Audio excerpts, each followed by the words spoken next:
Welcome to our discussion program, Studio 58A, live here at the Jamaica Information Service. I'm your host, Anjui James Sawyers. Thank you for joining us for today's program. And as you watch, remember to send in your questions and comments so that we can put them to our guests and share this video. Share this video with a friend. Now, according to philanthropist and author Tony Robbins, setting goals is the first step in turning the invisible into the visible. But what is the importance of setting goals? Are setting goals really necessary?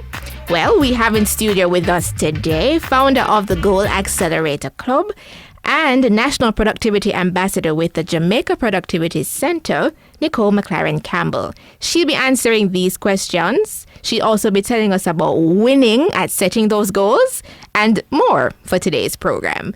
Thanks for stopping by, Nicole. Thank you so much for having me, Andrea. I'm really excited. Awesome. So we're going to start with what exactly is a goal? One of the most important things you can do, I strongly believe, is not only set goals, but to actually make them happen. A goal is defined, depending on who you talk to, as a desire. Some dictionaries say a desire, an aim, an objective. I would say that for me, goals are definitely more than just a mere desire. If you have a mere desire, a wish, a want, that's kind of just a feeling, whereas a goal is something more tangible. It is something that, beyond just a desire, it's something that's very important to your objective that you really deeply want to achieve. And then what makes it a goal is that you create a plan and put it in place in order to achieve the goal. So I think it moves beyond desire for me. It's more serious than just that desire. Okay, that makes sense. So we've been hearing about different types of goals. Can you tell us a little bit more about, some persons may already be aware of these types of goals, but just, as a refresher, there may be somebody who doesn't know.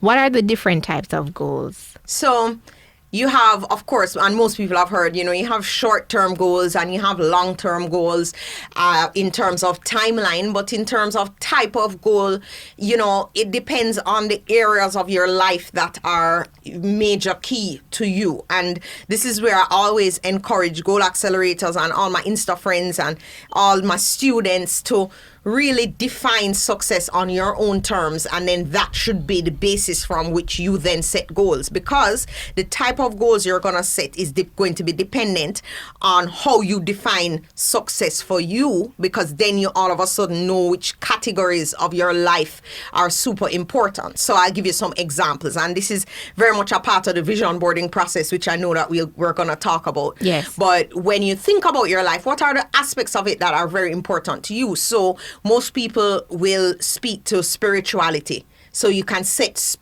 goals for your spiritual development and growth.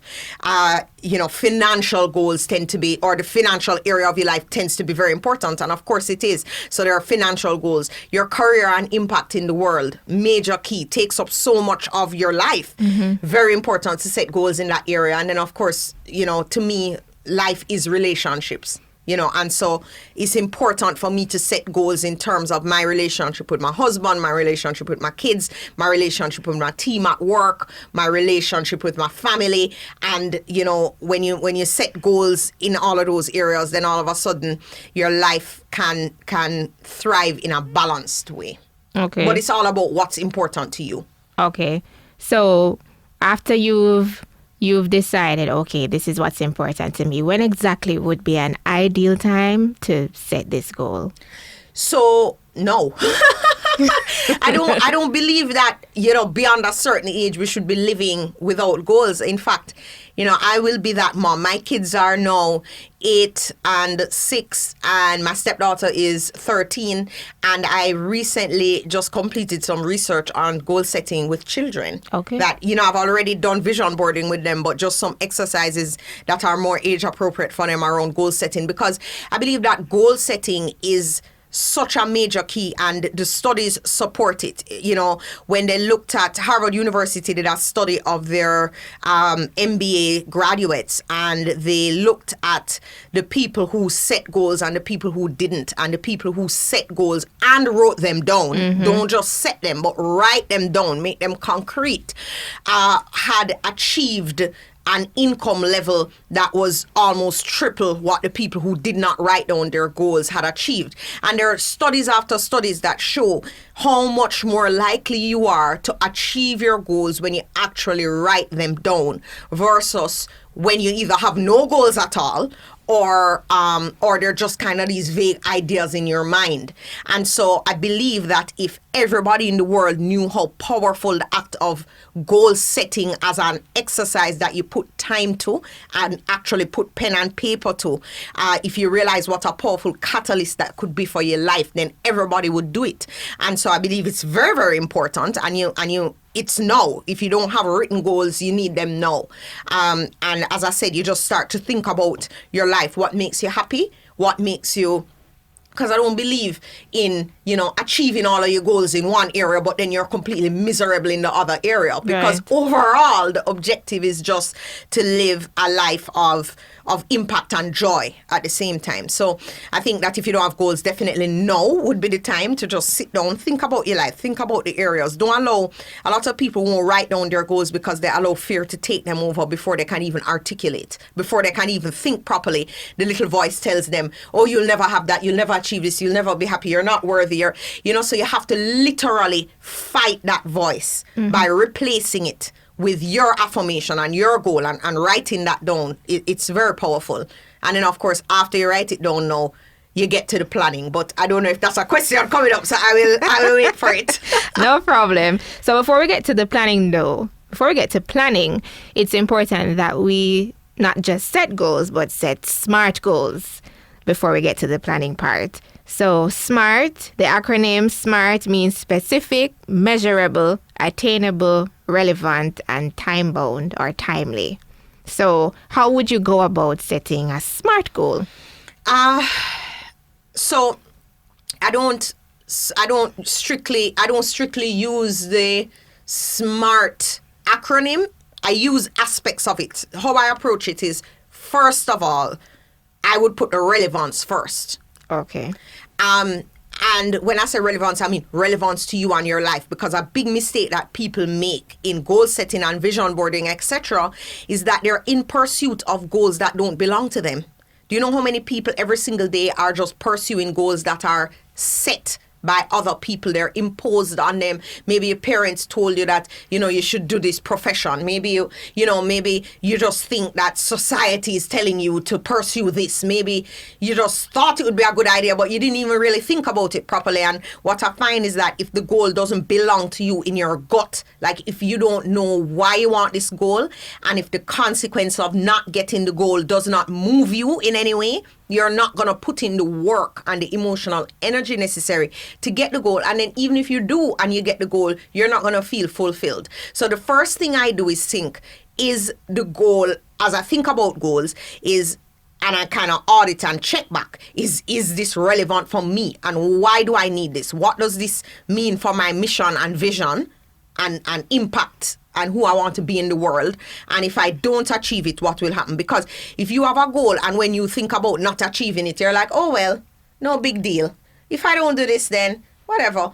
That's not a goal. Like, cross that off. That's a vague desire. Wouldn't it be nice if? Not the same thing as a goal. And if you don't get specific with your goals, which is the S, right? And focused with the goal, then you're not going to achieve as much success. So sometimes we just have too many goals and they're not all of equal relevance and importance. So we need to really think now, instead of having 15 goals, it might be a better idea if I have 2 or 3, because then you can actually focus your energy more appropriately, especially when you look at what are the resources and what is it going to take from me to achieve this goal. You're doing 15 and you're just spreading yourself thin and you're all over the place. At the end of the year, you have 15 partially completed goals and you feel like a hot mess. That can't work. It's better for you to say, instead of having 10 goals for 2019, 10 huge goals for 2019, it's better if you have 2, and then at least you would have accomplished those 2 fully. And then 2020 come in, you deal with another 2. Over the course of 5 years, you would have achieved 10 fully and be winning, as opposed to you set the 10 and then every year you're just limping along. And 5 years come and the 10 of them may not even be complete or complete to the best of your ability. So that's where the specific comes in. Measurable, I definitely agree, because you can't sometimes move toward what you can't measure. Like, you need to have milestones, tangible ways you can tell that you're moving toward the goal, because you know that a lot of your productivity and a lot of your output is related to how you feel. And if you feel that you're just constantly putting in the work and you can't say anything, you, in Jamaican language we say your vibe's going broke, and you're just gonna find it difficult to find the energy to keep. So if you set these milestones that you can measure and say, well, oh, this was step 2 and I did it, or this is an indicator that I'm 10% closer to whatever, then it can be like, I'm making progress, yes. But if you don't have any benchmark or any way to know if you're making progress, then it's not going to be easy to measure and give yourself that reinforcement that you need to kind of bring that energy and that power to your goals daily. And then the time bound, very key, because, and I was sharing this a little bit before we started, is that you have to know yourself. Like, I know, and most human beings, we work better with deadlines. You have to have them. And if you can't hold yourself to account because maybe you fear the goal, because if it's a big goal, we have to talk about the role of fear. The fear is going to be there trying to sabotage you at every turn, and it's going to turn into procrastination, and it's going to turn into self-sabotage and all those other things we do when we're afraid. And what's the point of setting a goal if it's just some little goal that can just achieve? So you want to set some big goals, right? And so the deadlines for me give me no other choice. Like when I was publishing my first book, Make It Count, I was really afraid of publishing a book, okay? I just didn't see myself as an author. I'm like, who gonna read this book? And what's the point? But I knew I needed to do it based on, again, mission and vision. So I set this goal of writing a book. But the fear was there, and I would keep putting it off. Oh, I'll get to the chapter tomorrow. Oh, tomorrow come, I'm too busy. So next day. What I did was jump on Instagram and tell my Insta friends that this book was going to come out on X date. Why don't they pre-order? Once people started to pre-order and money had been exchanged, I knew I literally gave myself no choice at that point, and there was a deadline there. So that made it impossible for me to not achieve the goal. In other words, I gave myself no choice. So I'd really encourage people with goal setting, especially if it's a big goal and that there's some fear there, find a way to be accountable that's outside of just you, because that will guarantee that you are going to actually get this goal. And whether your other goals are related or not, when you feel the power inside of you of achievement and you actually did it, it gives you the power in the other goal areas. So you have to set those timelines and then have an external accountability mechanism wherever possible in order to increase the chances that you will actually achieve the goal. Okay. All right. So I love that you shared a personal experience. How exactly has goal setting impacted your life? Oh, it's been everything. That's why, I started the Goal Accelerator Club last year, because when I was just reflecting on, my life and what, I wanted for my life and what I'd done so far, I realized that without goal setting, a lot of the things that I've done simply would have been left as desires in my brain, as wishes. And wouldn't it be nice if I could, do this? Wouldn't it be nice if I could do that? Goal setting helps you to recognize the opportunities when they come, to be awakened and very conscious. I have written down my goals for a very long time, but I found one of my goal books, because I have goal books. Okay. And this was from 2009. So it's a 10-year-old, or it was 2008 goal book. And I had written down goals for my business, and one of the goals was, of course, when I started AIM, I was completely terrified. I had no family background of entrepreneurship. I was frightened to death of being able to pay myself, much less paying other people was like inconceivable.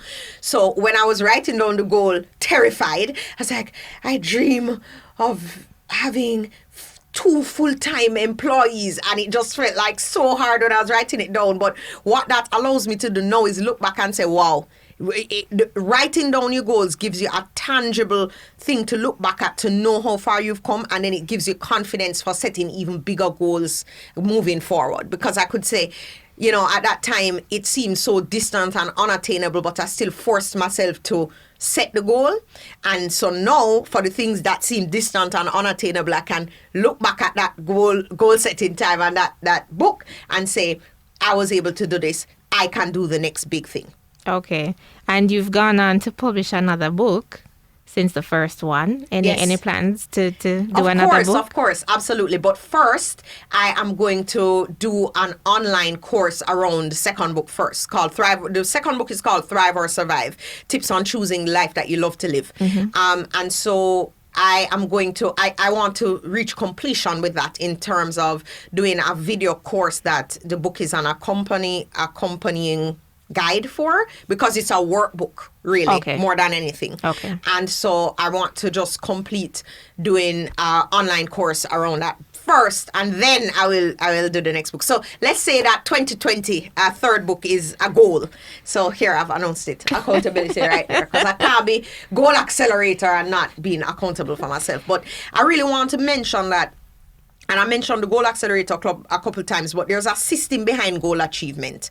So it's about setting the goal, but then working the system. And I really firmly believe, and a lot of the work that I do, even with AIM, with getting kids into college, is about realizing that successful people are successful because they have certain habits, mindset, perspective, and are just repeating certain things. And they have a system.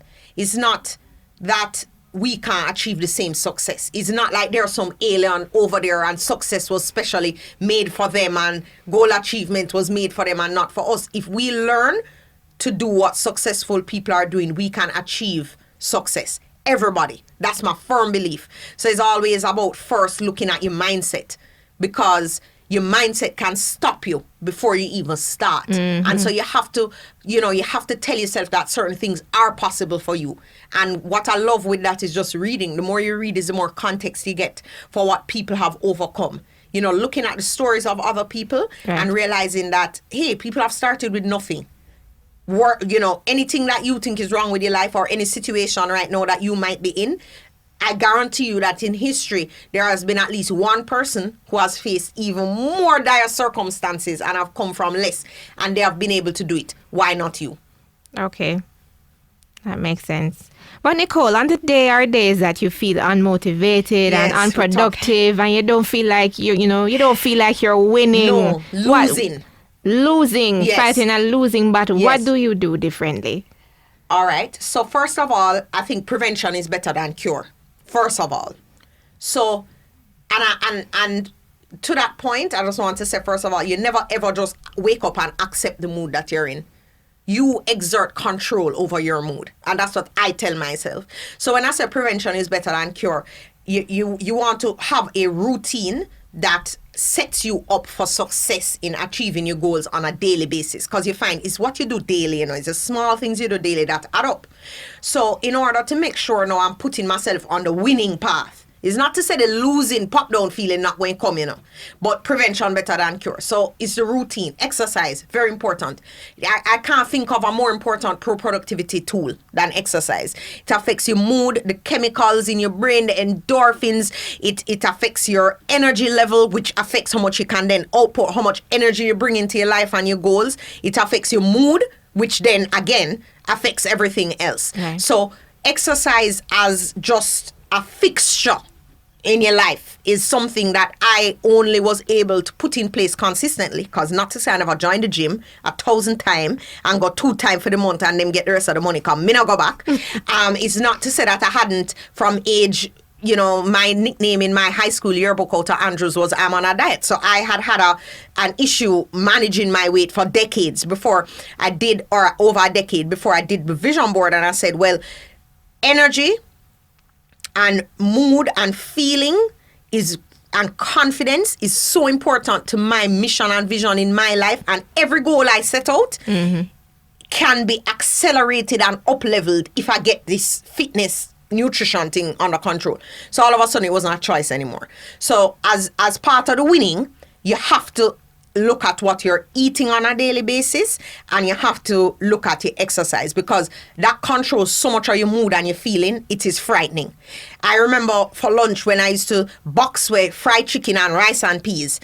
I'm tired. After I eat that meal, I just want to lie down. I don't have no energy to talk about I'm winning and how I'm going to get the rest of these goals. It's not happening because I just want to sleep, right? Okay. So he's looking at those things, number one.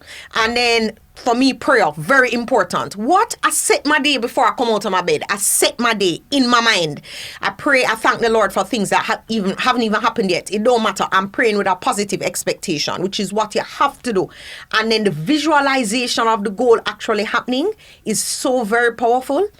If you look at athletes and you look at the interviews with athletes, look at a Michael Phelps, look at a Usain Bolt, Shelley and Fraser Price. I could go on and on about some of the world's greatest athletes, and they tell you straight, you have to win in your mind first, you know. Yes. You can't also jump on the track and, you know, the pool and things like so it go. You have to win in your mind first. Michael Phelps says before he even dives into that pool, he has envisioned and played out every second of the race. He can see his opponent. He feels the feeling in his body. He know him going to enter the water. He feel every stroke. He has already done the entire race in his mind. And we might not be athletes, but I certainly am not. But we must apply that power that our brain has. Our brain, all of us have a goal-seeking mechanism built in our brains as human beings, a gift from God. We all have it.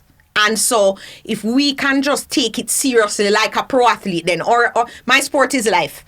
I was never a sports person ever, but my sport is life, and I'm not going to take it any less seriously than Usain Bolt would take a race, or Michael Phelps. Okay. You understand? Yes. So visualization is really key. So I said exercise, prayer, what you eating, visualization on a daily basis. And then when the pop down come, even though I did all of those things, because the pop down will come depending.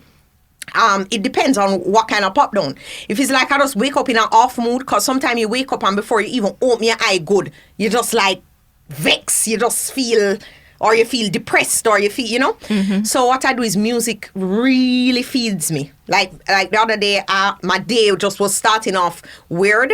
My son had me walking up and down all over the school in the hot sun in the morning looking for him before I even start my day. So it just threw me off. And I just went and I listened to some Stevie Wonder. And by 2 songs, I just ready again like that never even happened. But that's always a choice. So we have to realize that you have a choice over your mood most of the time.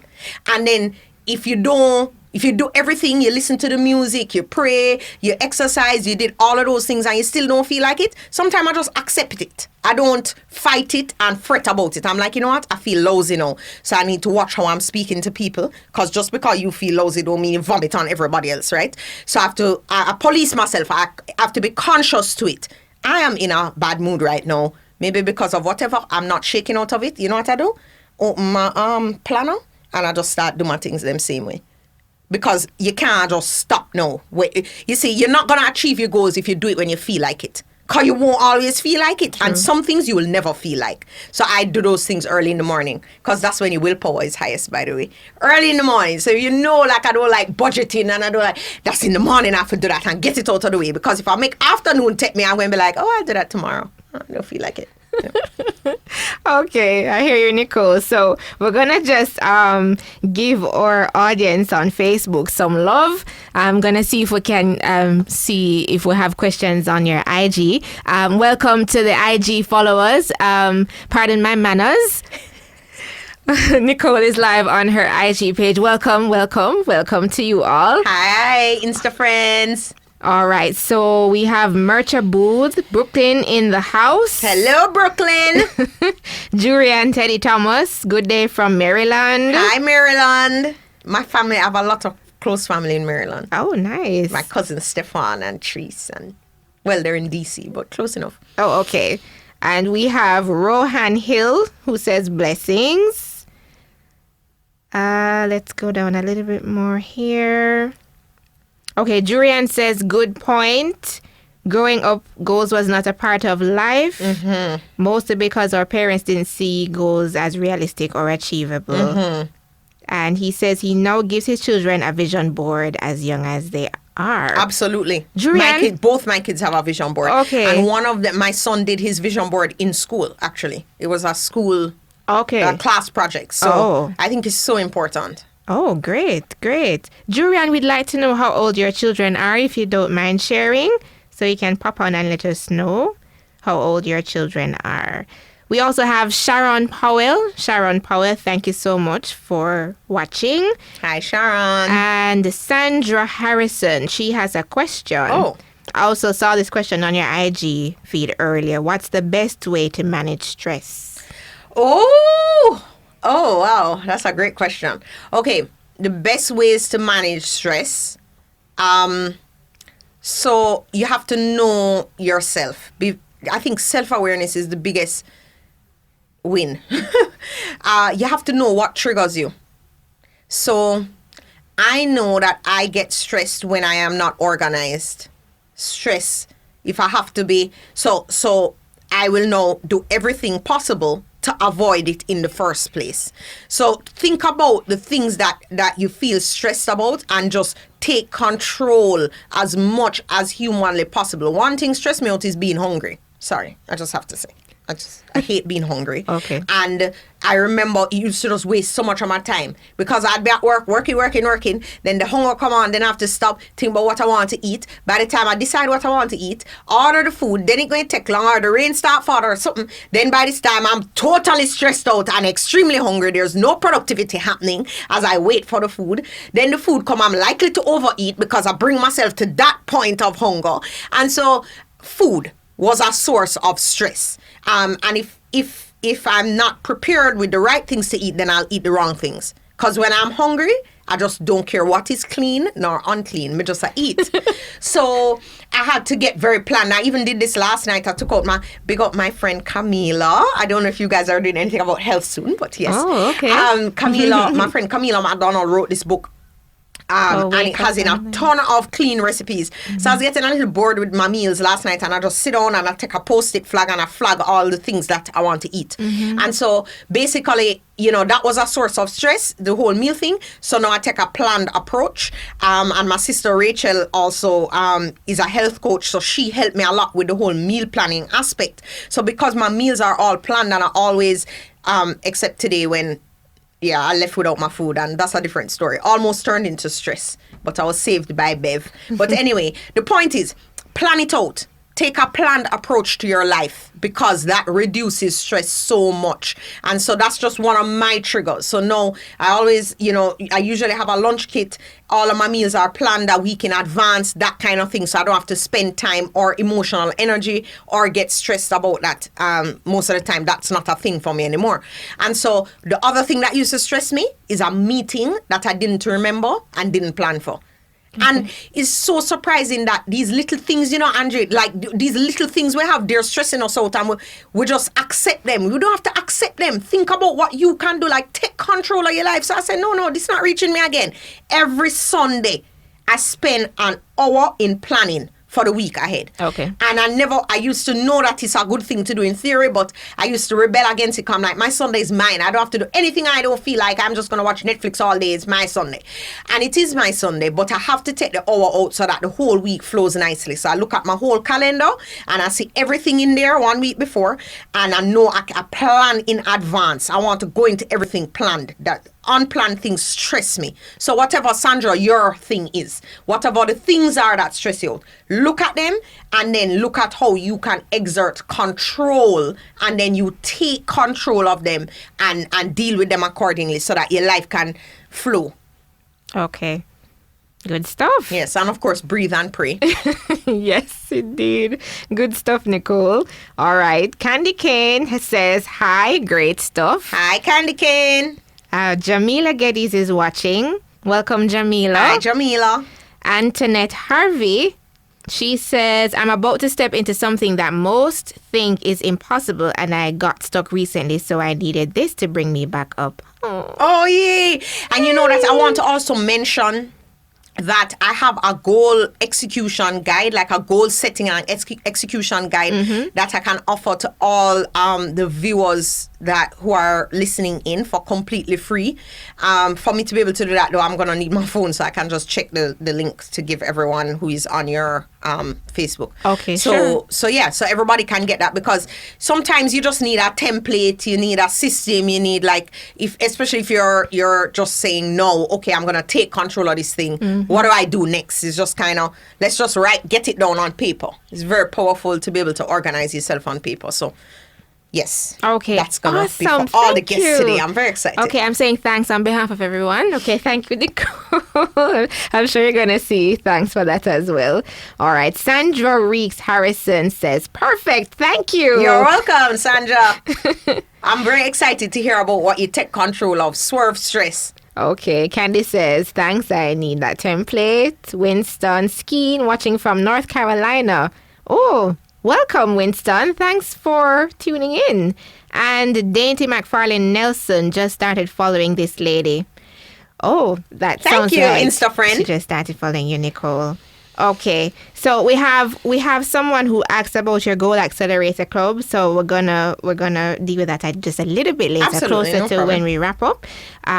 But let's see. I want to see if I can check your IG feed, Nicole, to see if we got any questions. Sure. Mr. Cameraman, Is that okay? I can do that. Okay. I'm sure you can. Actually, you can give me, because I have to check the URL for the goal guide too. Okay. All right. So let me just Jump on my IG live. I'll scroll, give you the question, and then I'll look for the thing. Okay. Hi, friends. It's Okay. very close right now into my face. It's okay. So, do you guys have any questions? If you have any questions, let us know. Hi, Charmaine, Goal Accelerator Club from Toronto. Yay!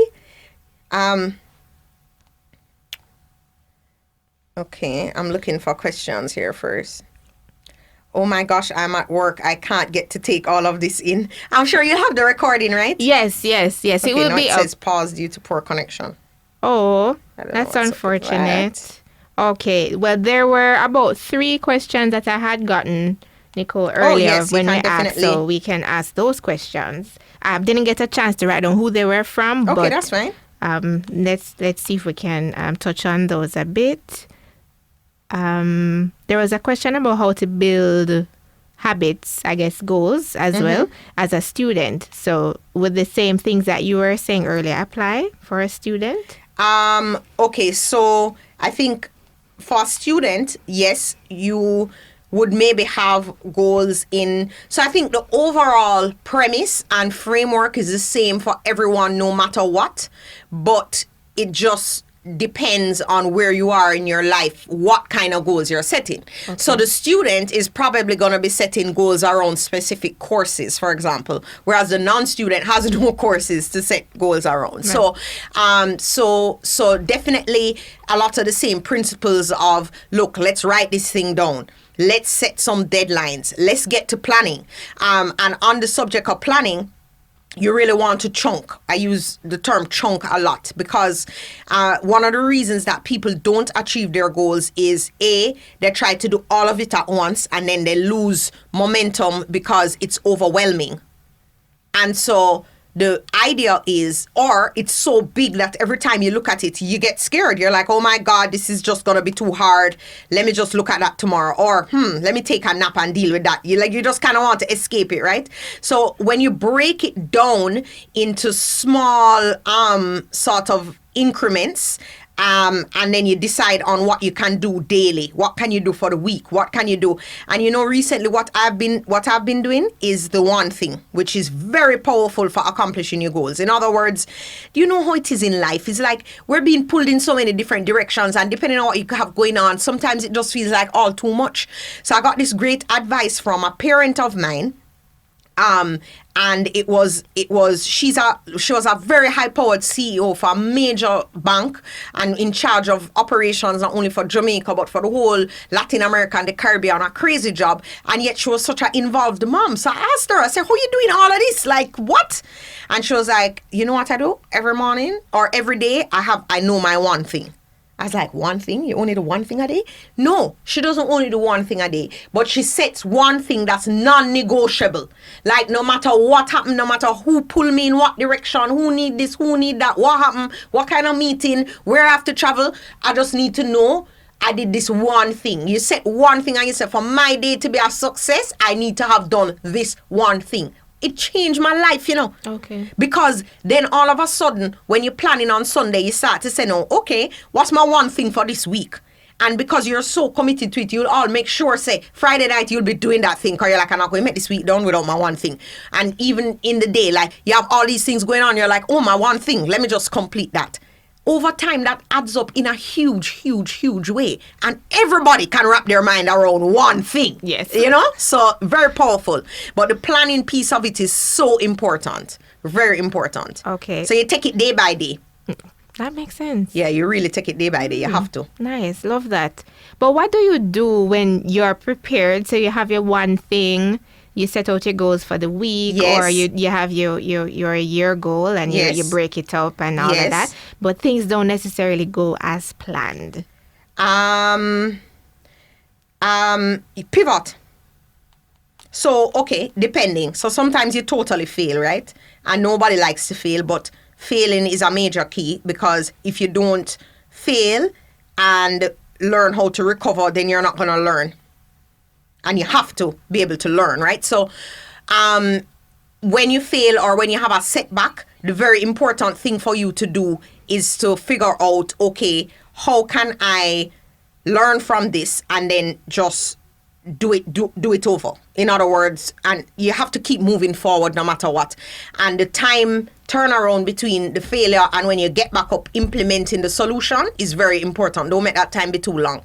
A lot of people think highly successful people are not failing. They are, but they're recovering so fast that you don't even notice. They're not stopping, they keep going. And it's just, don't put yourself under this pressure that everything you do has to succeed the first time around. That stops you from actually taking any kind of action, which is the most dangerous thing that you can do. So I really believe in the power of learning when things don't go your way and learning how to keep it moving, because life is life and it's happening and it's not going perfectly for anyone. Even the most successful people, and you think their life is so easy, it's not. Things are happening to them just like things are happening to you. None of us escape that. Life is happening to all of us. So it's just like, how fast can I pivot? What can I learn? How can I do it better the next time? That to me is the major key. Okay. All right. We're going to give some more love to those on the JIS Facebook page. And welcome to those who have joined on Nicole's Instagram page. Which I'm off right now. Oh, you're I just tried to find it. Oh, I found it. Okay, it? Yes. Awesome. Okay. So now I can tell everybody. We're saying hi to Vanessa, my apologies, Vanessa Christocentric Silvera. Dainty McFarlane Nelson says, feel like I have a lot to learn from her. Oh, yay. And I have a lot to teach and a lot to say. And you know what, the exciting thing about doing this work and Goal Accelerator Club and everything, that I do is just having the ability or the reminder and the impetus to constantly be learning. You have to constantly be learning. Whichever level you're at, there's always another level. And the only thing separating you from it is often knowledge. And so always learning allows me to, or having, this kind of work and Goal Accelerator and stuff, I'm always researching and learning. So productivity, you mentioned in the intro that I was recently named one of our Jamaica's national productivity ambassadors, which is something I take extremely seriously, because we all get the same 24 hours in one day. And, when I was young 20s, I used to spend all of my day working. I was just, laser focused on the so-called grind. Now I have a family, and actually I don't want to choose that for myself. I don't want to work all day. I want to give time to my relationships, and not just my kids and husband, but my family, my sister, my parents. They're getting older, and I really need to have that time with them, which means the time that I do spend working needs to be more and more productive. And productivity is a national concern as well as an individual concern, because the more productive we are as individuals is the more our economy economy will move and the more Jamaica will get better. And of course, there are things at the macroeconomic level that are very important. But my role as National Productivity Ambassador is more looking at the personal level. And so as part of the research I was doing very recently, I started to look at multitasking as one of the most dangerous things we can do to our productivity and our mental health. And I am a pro multitasker. I pride myself on it. I used to be so proud. I'm like, look how many things I can do at once. I saw you just now. I am just like, oh, let me just see. But yes. I have to be now weaning myself off. Like, it's literally an addiction. But when I look at, first of all, my short-term memory has become so bad. So bad. And there will be things that I just that really literally happened. Somebody gave me something, somebody talked to me about something, somebody reminded me about. I clean don't remember anything. And as I was doing the multitasking research, it said to your brain is not designed for all of this quick change in between things, and it affects your short-term memory. And I was like, oh, that's what's happening to my short-term memory. Okay. And then also I don't want anxiety to be a part of my life. Multitasking breeds that kind of, it elevates your cortisol level, the stress level. Right. And it breeds anxiety as well. I don't want to be that person. And so I've been really working on that, because multitasking, when you switch a task, the research is showing it even takes you 25 minutes to get back properly immersed into the thing you are doing, which cuts productivity and will cut the extent to which you can accelerate and achieve your goals, right? So you have to focus on one thing at a time to completion. And I've been practicing it this week, and it's hard, and I have to catch myself sometimes and say, oh no. So now I keep a little notebook and I just write down the thing that came to my mind. I don't need to do it right now. All I need to do is write it down, and just so I can calm down and know that I'm not going to forget. It's right there. And I just completion. So multitasking is actually very dangerous. Okay. Thanks for that, Nicole. Very dangerous. Thanks for that. So we're going to wrap now. Yes. So before we officially end today's program, I'm just going to say hello to a few people. Sure. Who are I want online. to give you the link so that people can get the goal execution, goal setting guide. Okay, so what you're going to do is just go to nickspire.com/join mailing list. Once you join the mailing list, I'll send out the email tonight with the free goal setting and execution guide. So it's nickspire.com/join mailing list. Okay, spell Nickspire? Nickspire. It's like a play on Inspire and Nicole. Nickspire. Oh, nice. Yes. Okay. All right. So we're going to just say hello. Hello to the Instagram followers who just joined on Nicole's Instagram feed. On Facebook, we have Princess Shanna Dickinson. Hi, Princess. Kay Leng. Andre Palmer. Marie McIntosh. And that looks like it. Unfortunately, we will not be able to answer any more of these questions, but fret not, we will get them answered for you. Yes. But right now, we got a question earlier, and I want us to honor by responding. Of course. So tell us a bit more about the Goal Accelerator Club for the person who had asked earlier. Okay, so the Goal Accelerator Club is an online, and big up Charmaine from Toronto, who is in Insta live right now, who is also in the Goal Accelerator Club. But the Goal Accelerator Club, I conceived and gave birth to because I really just wanted to accelerate my goals, to work in a strategic way, because I don't subscribe to this just hustle, work hard and you will succeed kind of thing. I think you have to be strategic and you have to be targeted, and there are things that highly successful people are doing to achieve their goals faster, and that if we can all do them, then we can achieve our goals faster, and that shouldn't be a secret. It should be something open to us. So then that's when I started doing all of this research, and I said, but this can help other people. Then I started the Goal Accelerator Club, and it's for women, and it's for women who just want more from their lives, and they want to move forward while maintaining, thriving relationships and having that time for themselves and just feel like they're accelerating their lives. And so every single month I do a live teaching on a specific topic. Mm-hmm. So a week ago it was productivity, the 10 keys to up-leveling productivity, and we did a workbook. So it comes with a workbook. There's also an accountability partner in the Goal Accelerator Club because, I spoke to the importance of having accountability, and social support is proven to help you achieve your goals. Social support and accountability. So to that end, we also have a Facebook group, where we check in with each other and share what we're working on and the different goals that we're setting. So, and we also have a coaching call twice a month. So I do a coaching call. We all jump on a conference call. We have people from Japan, from Toronto, US, all over the Caribbean, and then all over Jamaica. And we jump on the call and I guide the call for 10 or 15 minutes. Just we set our goals for the week, and I give more tips and advice on just managing the daily and achieving success. So that's what the Goal Accelerator Club is. As I said, it's a monthly membership club, but anybody who joins the mailing list, which is at nickspire.com/join mailing list, I can send out that info.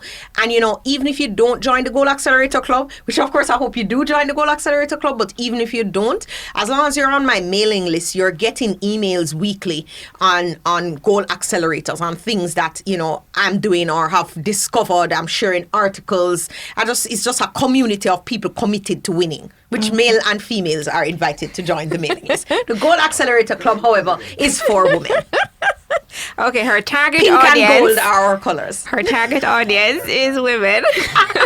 He walks out. Cameraman leaves. He's like, well, fine. Lord, we need something for women only. Okay. So I'm just going to leave that right there, Nicole. Leave it right there. I will defend right there. Okay. All right. So where can we find you on social media? Okay, yes. So on social media, you can find me at Goal Accelerator. So you can also find me at Nicole McLaren Campbell. You can find me at Goal Accelerator on Twitter as well, even though I don't tweet as often, but I'm getting there. I'm on Facebook as well. Goal Accelerator Club is our private group for the Goal Accelerators, but I'm at Nicole McLaren Campbell, and Nick Spire has a page as well.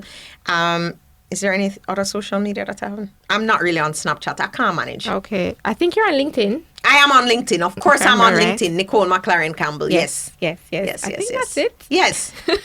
You're on YouTube as well. Yes, I am on YouTube. I love my YouTube channel. Yes, please go and subscribe to my YouTube channel, Nicole McLaren Campbell. Absolutely, there. I upload longer videos and IGTV videos and speeches and that kind of thing. Okay. So yes, thank you for mentioning You're that. welcome, Nicole. And we just want to say thank you for stopping by. Oh, you are so welcome. Anything for the Jamaica Information Service, because information is power. Yes. So stay in the know. Yes. Oh, wow. Thank you, everyone, for joining us for our discussion for today. We have to go. And we want to say thanks for those who tuned in and so much, sent in the questions. Yes, especially the questions. Really appreciate it. Yes, we do. And we love the comments as well. Thank you for the comments. If you sent in a question, though, I know some of you sent in a question and we didn't get to answer it in the discussion, but we will be going through them and answering them. If you want to send me the questions, I can do like video answers and send you the video, and you can post it on the Facebook page if you want. Okay. Yeah. Thank you. Appreciate I love video answers. Appreciate it. Okay, so remember our audience plays a major role in our show. So if there's someone in particular that you would like for us to have in studio, let us know and we'll do our best to have that person or those persons in studio as soon as possible. And don't forget to follow us. That's the Jamaica. Oh, I'm getting tongue-tied today. Don't forget to follow us. That's the Jamaica Information Service on Facebook and Twitter. And we're at JIS Voice on Instagram and JIS News on Twitter. So you'll see who will be in studio next. We do this every Thursday live on Facebook. I'm your host, Anjui James Sawyers, and this has been Studio 58A Live. Thanks again for joining us, and do enjoy the rest of your day. Bye. Bye, guys.